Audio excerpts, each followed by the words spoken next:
the end of the day, it's not even about the donation. That's not the primary purpose of these calls. It is about building relationships with donors.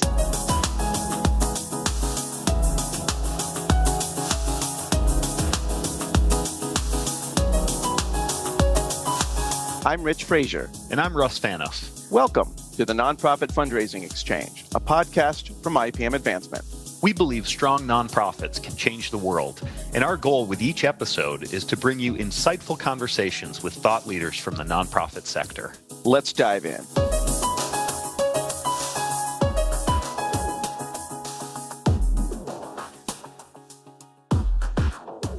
Well, hello, welcome back, listeners, to the Nonprofit Fundraising Exchange. This is our first episode of the new season, and we're glad to have you with us. I am your host, Russ Phaneuf. My partner in crime, Rich Frazier, is on assignment and won't be joining us for today's conversation, but I promise you it'll be an entertaining and informative conversation with my guest, Samantha Timlick, who is VP of Client Services for IPM Advancement.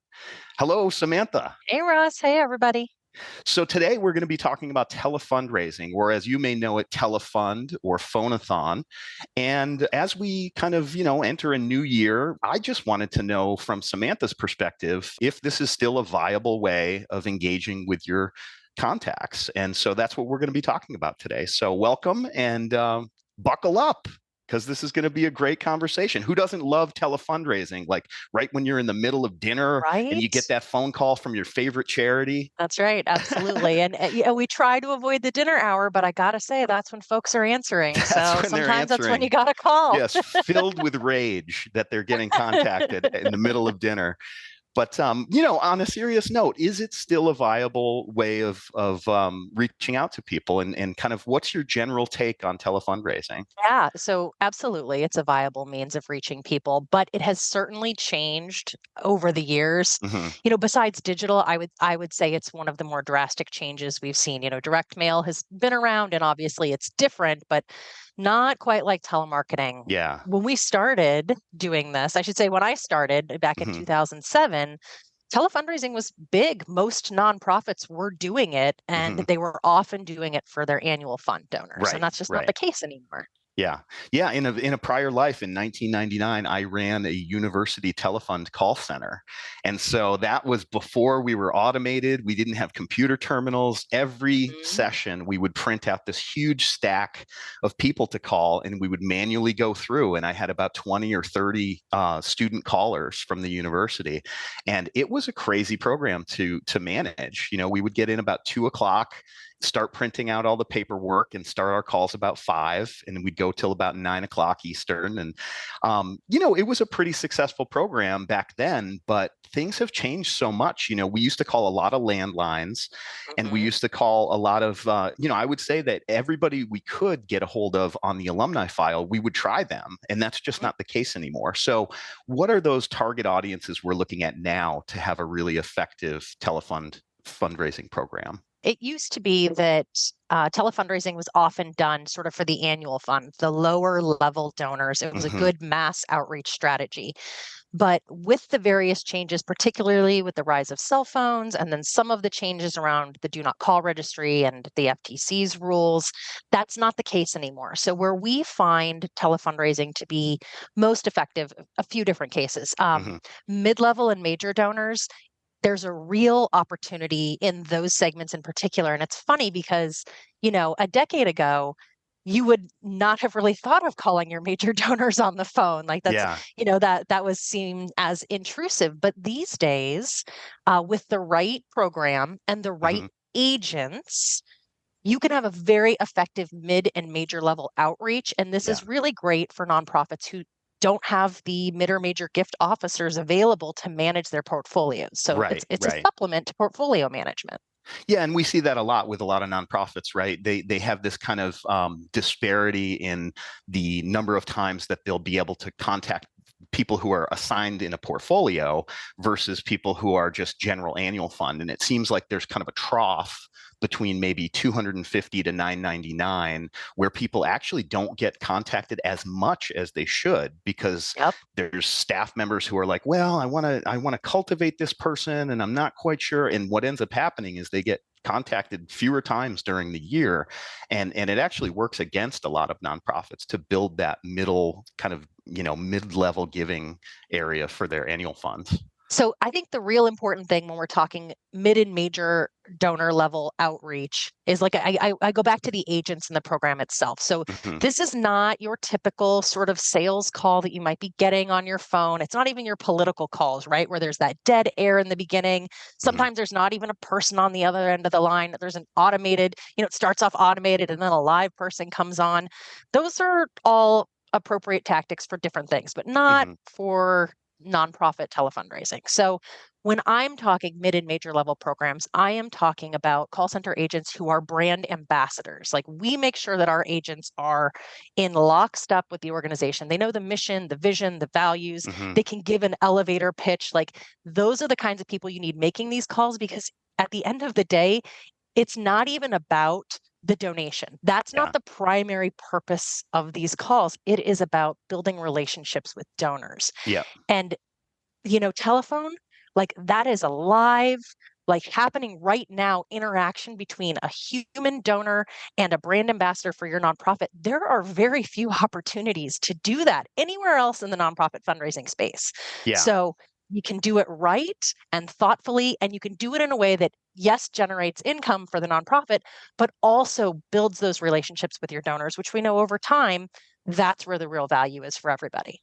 Right. It almost acts like a stewardship call, right? You're going to get in touch with people, kind of check in with them, let them know you're thinking about them, and use it as an opportunity to inform them maybe about events, about things that are happening at the organization. One of the things that we used to do in the higher education sphere was we used to use those calls as a way to reconnect alumni to what's going on right now. They might have been gone from campus 20, 30 years, but for them to hear, especially if it was a student ambassador, for them to hear what's going on today reconnects them in a different way that you really have a hard time doing via direct mail and email and other ways, just to talk to somebody on the phone. Absolutely. So I'm wondering, Samantha, if the pandemic changed kind of the approach of calling in terms of, do you think that people were more receptive to getting calls because they were lonely, or do you think that it changed it at all, or do you think people are kind of back to where they used to be, even if there was a slight shift? There was definitely some fluctuation in our telephone outreach. We did see times where, particularly around the election, a lot of clients paused their calls because people were getting inundated with their voter contact calls, being told to go vote and vote for this. And so when that happened, I wouldn't say that's pandemic related, that's more election related. We certainly pulled back because answer rates just weren't there. People were sort of avoiding their phones, and that's going to happen sometimes. So, you pause and come back when things are more open. I will say that generally speaking, what we did see during the pandemic is a rise in answer rates in the middle of the afternoon. So, lots of times when we run a phone program, we want to run it for, say, 6 to 10 weeks, depending on the universe, because we want to try contacting people multiple times at different times of the day and during different days. So normally our best answer rates are going to be in the evenings after people are home from work. And like you mentioned the dinner table, we do try and avoid that, but sometimes unavoidable, right? And that's part of the conversation with the donor too is, oh, this isn't a good time. When can I call you back? And we can schedule that and hit them at a time when is better for them. But during the pandemic in general, like I said, those middle of the day answer rates really increased. And so that was a benefit in that we were often able to get through files in less calendar days than, we typically had been.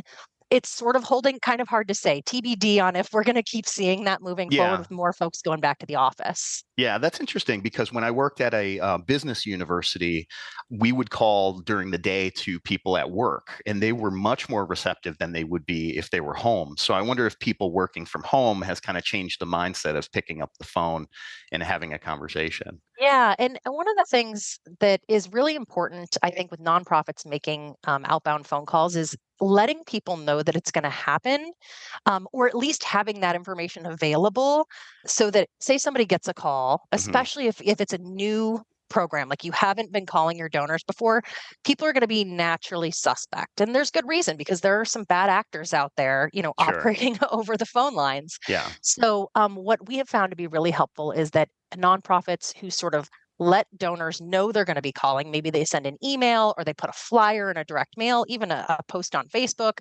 That's great. Also having something on their website, like a splash page, that just lets people know they're calling, so that when we call, if somebody goes to the nonprofit website and be like, is this real? They can see, like, yes, we're doing our annual, quarterly, whatever, semi-annual phone drive. Please answer our call. And also, by the way, if you don't want to call, here's an easy way to opt out. Yeah, it's a great way to opt out by giving us money. Right. If you don't want us to call, you can make your donation now. Yeah, You exactly. can also opt out of calls if you'd really like to. Making it, we're not trying to call anyone who's not interested in talking to us. What we're trying to do is, again, build those donor relationships and just give people another vehicle by which they can support the nonprofits that they care about. So if they don't want to be called, we don't call them. Yeah, exactly. Let people choose their own adventure. Yeah. So if someone is listening right now and they're thinking, hey, this sounds great, we want to try to use the telephone to develop mid-level donors. Yep. How do you suggest they get started? From a general broad perspective, I see telefundraising a lot like I see direct mail. You have to test it to see if it works. And so I would suggest that a nonprofit take a look at their budget for the year, their fundraising budget, and set aside some money for a telemarketing test. Okay. The amount of money is going to vary by organization, but generally speaking, something around $35,000 or so.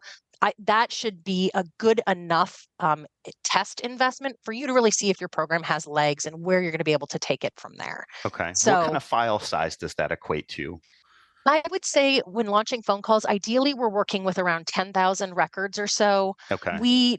Depending on the organization you're working with, the type of dialer they're using, they can go through records faster or slower. The way that IPM approaches things, going again back to the whole relationship building, we do it very slow. We don't do a predictive dialer, which is where you get that dead air and sometimes nobody on the other line. Yeah. Hello. Yeah, we don't use those in telefundraising. Yeah. So that means we can go through the data a little bit slower. But still, if you don't have a significant number of records to contact, 10,000 is great. North of 5,000, I would say, is like sort of a good baseline in order to make your program be efficient. Okay. So that sounds like kind of the recommendation for what people are used to hearing, right? The outbound, that kind of traditional way of contacting your constituents. What are some newer ways that people could think about telefundraising? I think the biggest, most exciting opportunity for a lot of nonprofits these days is Telefund Town Hall. So we're familiar with sort of town halls in the political sense, right? A bunch of people come and sit around and listen and ask questions, and it's a community engagement sort of thing. We do something very similar on the phone for nonprofit clients.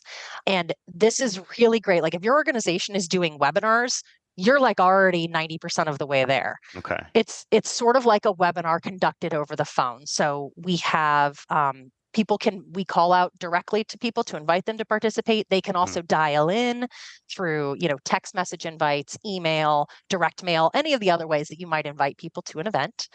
We generally have a few speakers from the nonprofit who are there to share whatever it is. Maybe it's your annual report. Maybe it's some exciting research that you want to share and engage with people on. So you've got your speakers from the nonprofit. You've got your audience of donors, prospects, anyone you can get on the call listening.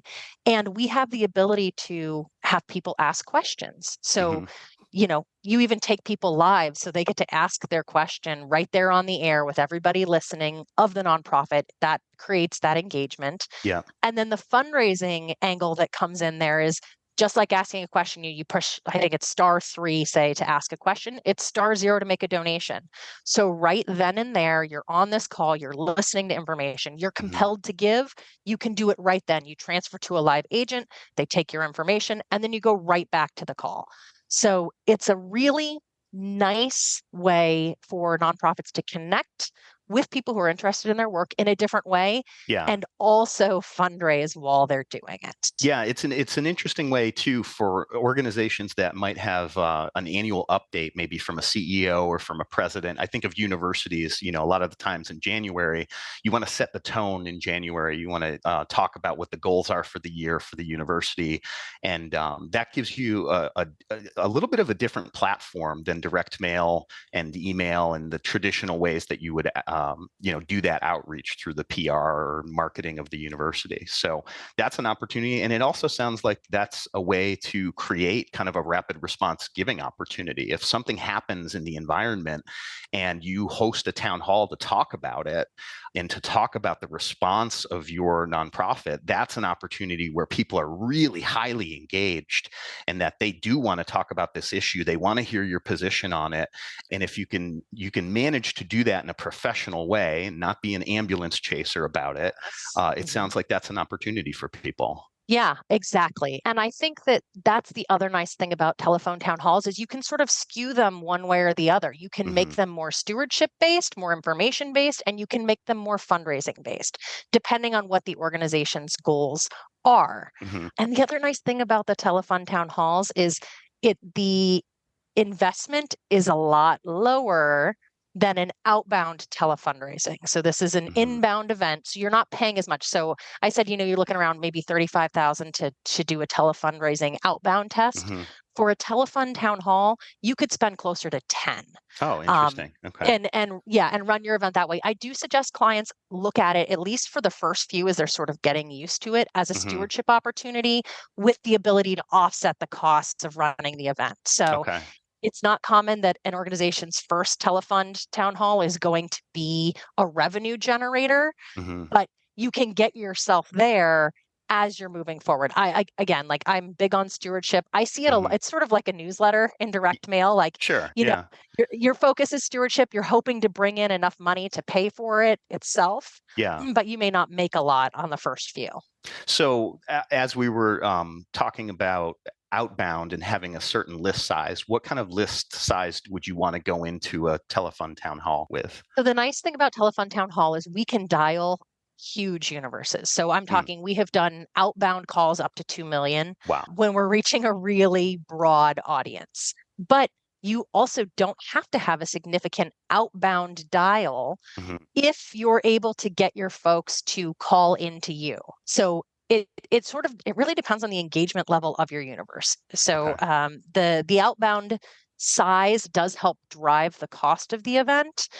But if you have large inbound participation, you can still have a very successful event even without that large dial out list. If you can get people responding via the text messages we send out, emails, social, other invitations, they come to you. It doesn't really matter what your outbound size is.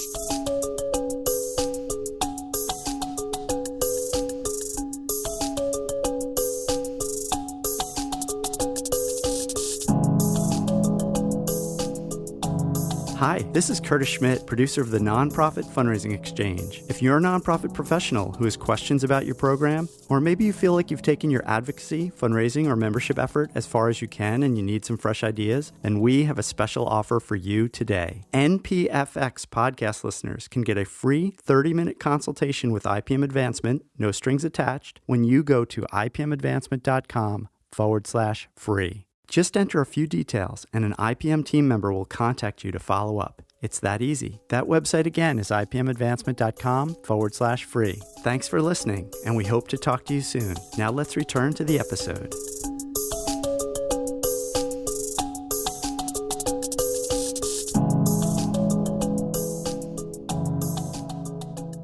So Samantha, what are some of the challenges that a nonprofit might face in launching a telephone fundraising program?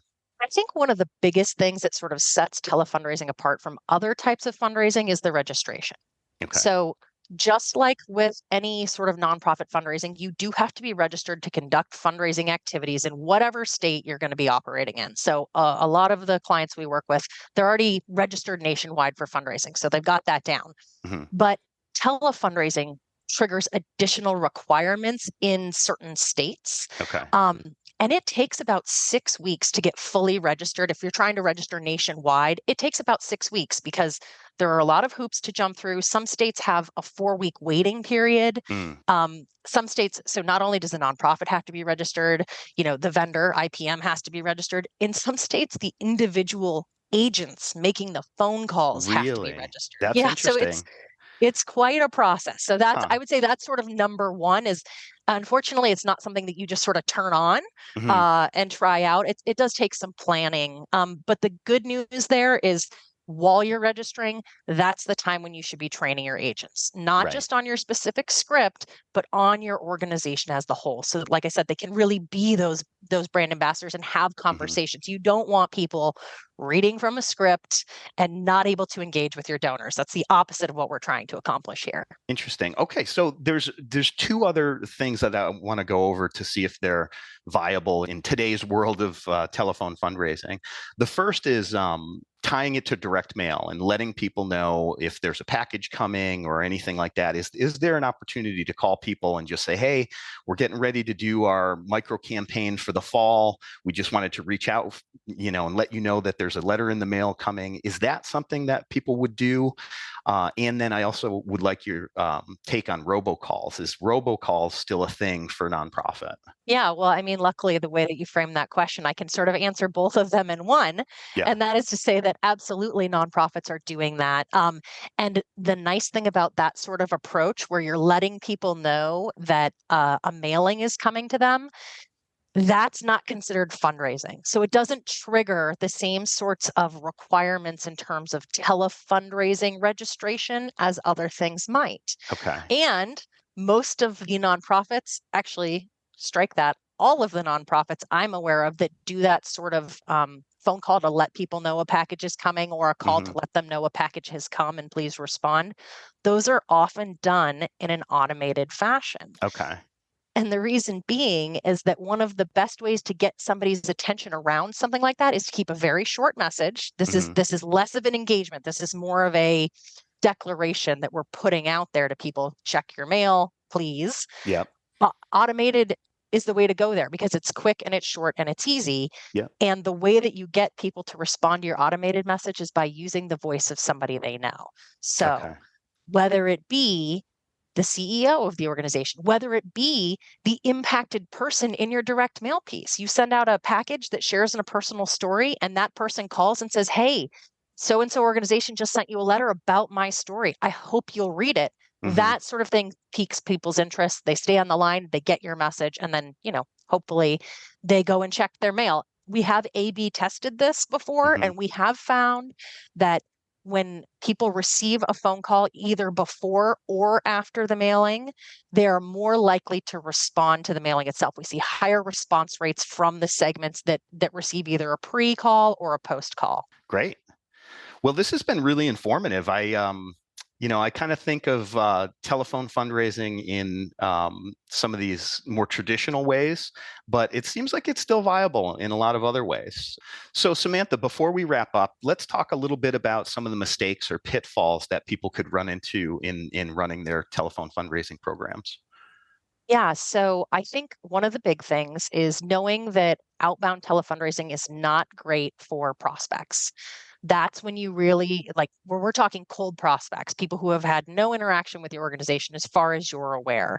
Phones are not a great way to reach those people because they're not aware of you. And like we talked about earlier in the call, it sort of gets you start to become concerned when your phone starts ringing and you don't know who's on the other end. So it's not great for prospects.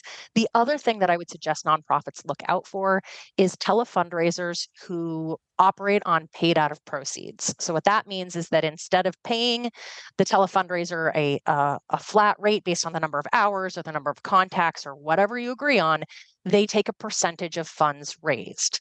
IPM Advancement has always seen that as a conflict of interest. It's not something that we do, but I know that there are agencies out there that do it. I'm not saying don't do it, but I'm saying be cautious, be aware, do your homework, make sure that this is a legitimate fundraising organization that you're working with, because there are bad actors out there and you don't want them operating on behalf of your nonprofit. Right. Good points. Excellent.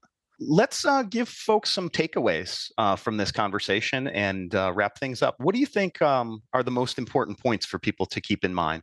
I think the biggest thing is knowing that telefundraising is a viable option for some nonprofits, and that it's important to consider that channel just like you would any other. It may not work for you, but what's the harm in testing it? So talk with a fundraising agency who has experience in this area and just see, what does a test look like? What might be a good option for you to sort of dip your toe in, get a baseline, and determine your options moving forward. That would be my big takeaways. Give it a try. Yeah.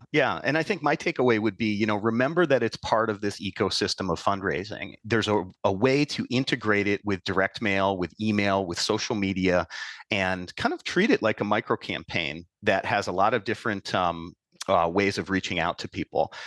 There are a lot of people who don't like telefundraising, but there are some people who might prefer it. Older people might love to make that personal connection. We've heard that time and again. And, even younger people, if they're working from home or something like that, it might be an opportunity to kind of reach them in a way that your organization hasn't in the past. I agree. All right. Well, if people would like more information on this, especially on Telefund Town Hall, that is a product that IPM Advancement offers, and you can learn more at ipmadvancement.com/telefund-town hall. And we'll include that link in the show notes. If you'd like more information on your program or would like us to evaluate where you are and where you could go with your program, please reach out. Go to the contact page on IPM Advancement, and we'd love to talk to you. Samantha, thank you so much again. And Happy New Year, and let's go. Happy New Year, Russ. Always a pleasure. That concludes this episode of the Nonprofit Fundraising Exchange. Thanks to our panel for sharing their insights and expertise. If you'd like to learn more about our panel members or any of the organizations or resources featured in this episode, we will include links in the show notes. If you like this podcast, we would love your help spreading the word. First, please subscribe in Apple Podcasts, Spotify, Google Podcasts, or your favorite podcast app, so you always know when a new episode is released. Second, forward the episodes you like to friends and colleagues, or share them on social media. Word of mouth is one of the best ways you can help us reach more nonprofit professionals like yourself. And if you use Apple Podcasts or Audible, please leave us a review. Positive reviews are how many listeners decide whether or not to try out a new podcast. We appreciate your help. For suggestions on topics, guests, or nonprofit organizations you'd like to hear on the podcast, send an email with the subject heading NPFX suggestion to contact@ipmadvancement.com. For back episodes and more resources like white papers, infographics, and blog articles, please visit the free IPM Advancement Nonprofit Resource Library at ipmadvancement.com/resources. Thanks for listening, and we'll see you next time.